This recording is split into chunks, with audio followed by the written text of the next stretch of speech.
Good afternoon. My name is Jeffrey Crick, and this is Interpersonal Communication at HSCO 508 at Liberty University. And I'm here to share my interpersonal communication plan with you and just share a little bit about what I've learned over this past semester and just how it's helped me to be able to get tools I need to be able to communicate much more properly. And so, initially, I'd like to share my outline, which starts with my introduction of myself, and then my background, my definition of interpersonal communication, my personal behavior blend, my personal communication plan, my personal barriers that I have in communication, goals to achieve the improved interpersonal communication, my action plan, and how I'm going to implement those strategies, as well as my conclusion. And so, about me, I am a very simple person. I am a father of three difficult but beautiful children, a very patient wife. I was born and raised in East Tennessee. I'm very involved in my church. My degrees are in Christian ministry and leadership, and also in religion, Christian leadership. Right now, I'm presently a human service professional. I am a community health worker with Interfaith Health in Knoxville, Tennessee. And my plan in the future is to complete and achieve my Master of Arts in Human Service Counseling. So, I would like to share the definition of interpersonal communication, and that is just that interpersonal communication refers to the transmission of information between at least two individuals. And an article written by Abed and Shackelford in 2013, it shares that whether in a work setting or in a private space, interpersonal communication styles is important for building and sustaining those relationships. Mr. Martin in 2018 informs us that interpersonal communication provides opportunities for genuine relationships that are empathetic, compassionate, understanding, and personal with other people. Also, we learn that interpersonal communication, it occurs when individuals intentionally communicate with each other, which involves the opportunity to establish deep personal relationships with others.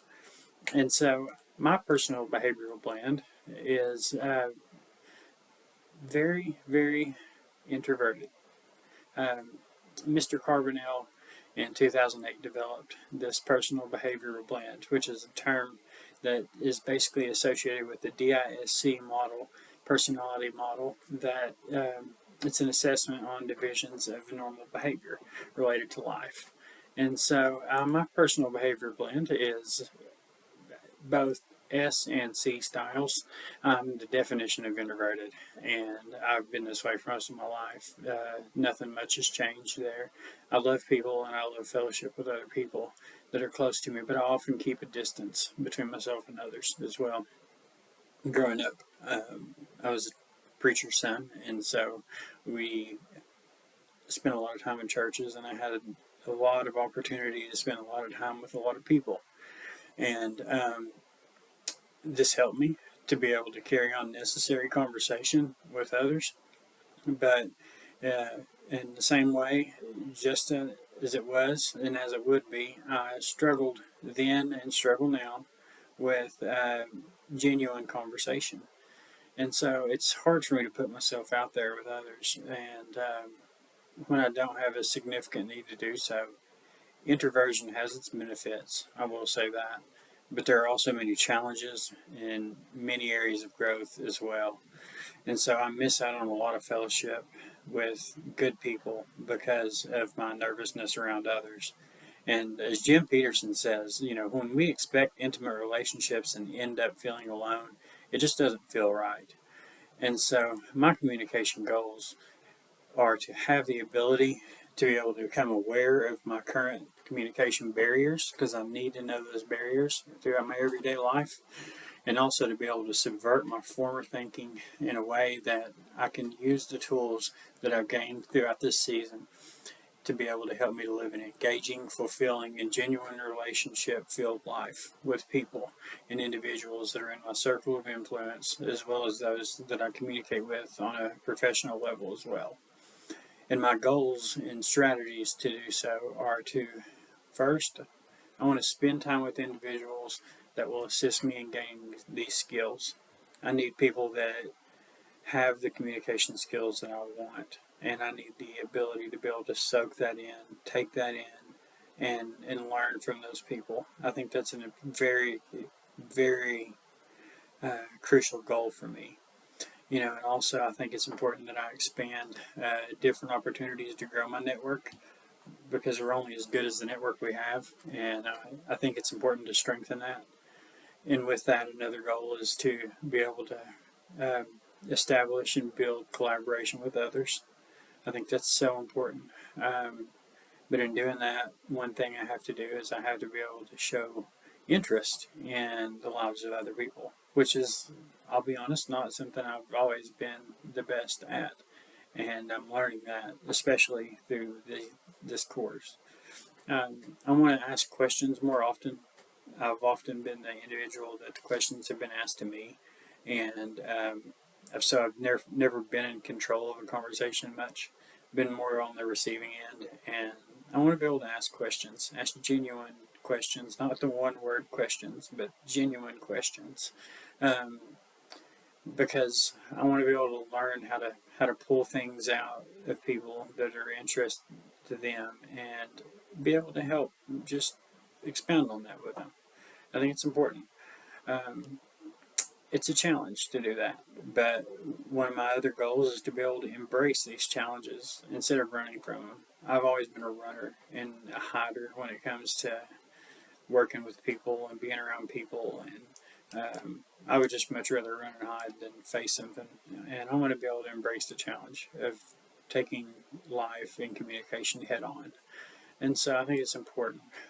The way that I want to implement these communication strategies is I want to learn these tools, and I want to use them to apply them properly to communicate with others.